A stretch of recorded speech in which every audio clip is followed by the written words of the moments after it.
my word. Nothing lacking. Could not have imagined it. Jane, look. Did you ever see anything like it? Mr. Knightley, it was so very good.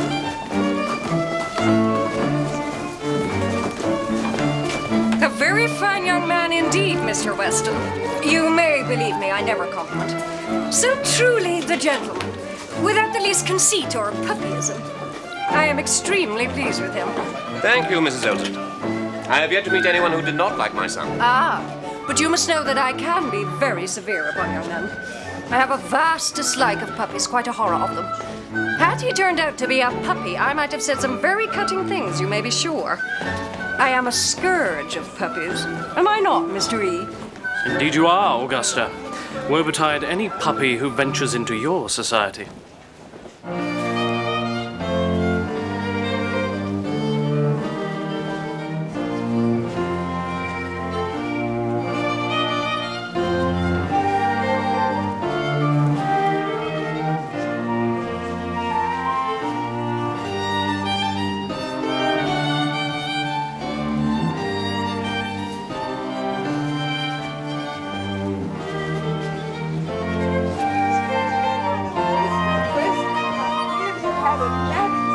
Good Mrs. Stokes could never know her own wrong again. I saw him go just now. Did you not get your feet wet? She said, coming from the carriage. No, we did not. I said, did we, Jane? There was a man to know, and Mr. Frank Churchill was so extreme.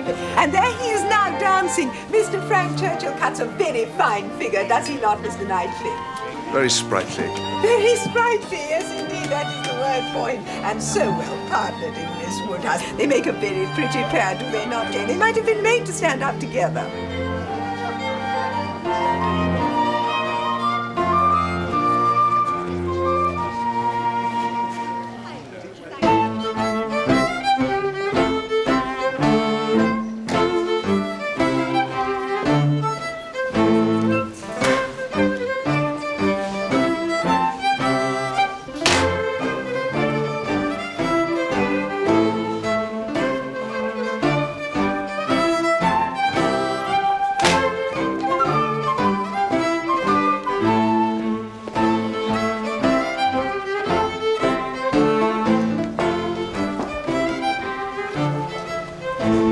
Dance, Mr. Elton? Most readily, Mrs. Weston, if you will dance with me.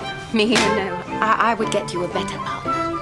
If Mrs. Gilbert wishes to dance, it would give me very great pleasure, I'm sure. Mrs. Gilbert does not mean to dance. But here is a young lady disengaged. Miss Smith. Miss Smith, I'm much obliged to you. I did not notice, Miss Smith. But I'm an old married man now. My dancing days are over. You will excuse me, Mrs. Weston.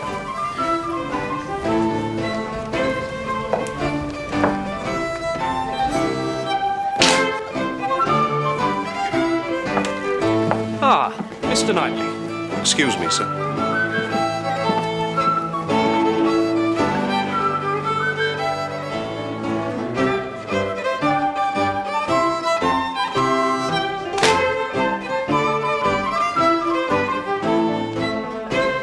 I see Knightley has taken pity on poor little Miss Smith.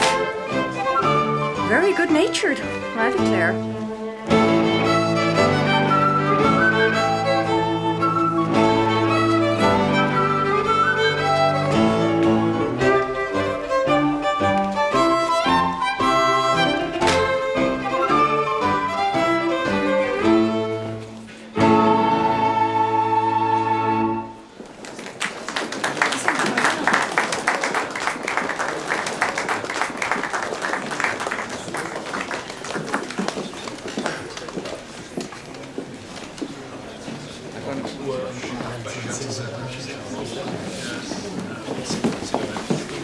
That was well done. I think they aimed at wounding more than Harriet. Why are they your enemies, Emma?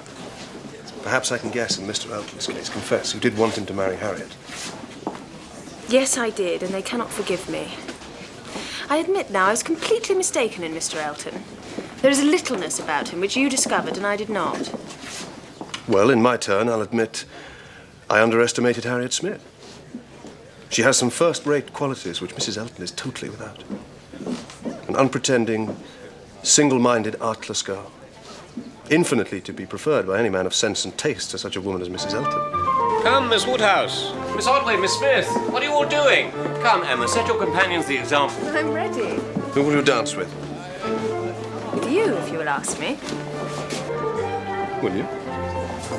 Indeed, I will. I have seen how well you dance now, and we're not so much brother and sister as to make it improper. Brother and sister? No, indeed.